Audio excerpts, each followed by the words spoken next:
سوال ہے کہ اگر کوئی شخص 9, 10, 11, 12 اور 13 ذی الحجہ کو عمرے کا احرام باندھنا چاہے تو کیا ایسا کر سکتا ہے؟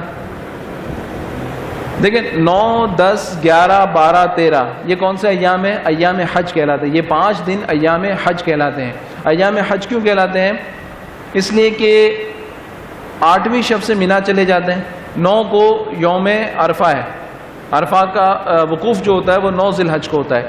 10 کو عید ہوتی ہے، پہلی رمی کرتے ہیں اور قربانی تمتع یا قران کی کر کے فارغ ہوتے ہیں اور جو ہے حلق کرتے ہیں اور احرام کی پابندیوں سے باہر آتے ہیں. ٹھیک ہے نا. اب 10 کو کر لیں قربانی، 11 کو کر لیں یا 12 کو کر لیں، یہ اس کی مرضی پر ہے.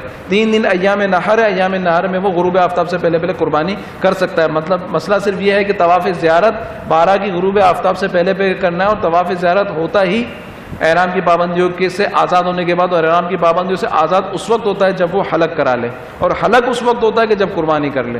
تو اس لیے قربانی کر کے حلق کر کے احرام سے فارغ ہو کے پھر اس نے طواف الزیارہ کرنا ہے 12 کی غروب آفتاب سے پہلے.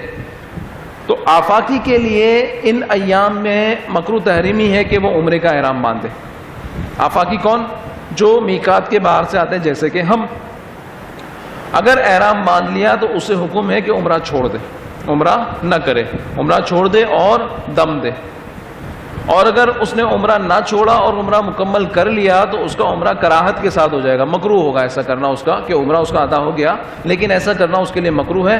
اور عمرہ کر لینے کی صورت میں پھر اس کے اوپر دم لازم نہیں ہوگا. علامہ شامی رحمۃ اللہ تعالی علیہ نے حاشیۃ المدنی کے حوالے سے ذکر کیا ہے کہ اس مسئلے میں آفاقی اور مکی میں کوئی فرق نہیں. چاہے مکی فعل کرے کہ ایام حج میں عمرہ کرے یا آفاقی کرے، دونوں کے لیے یہ فعل مکروہ تحریمی ہے. واللہ تعالی اعلم.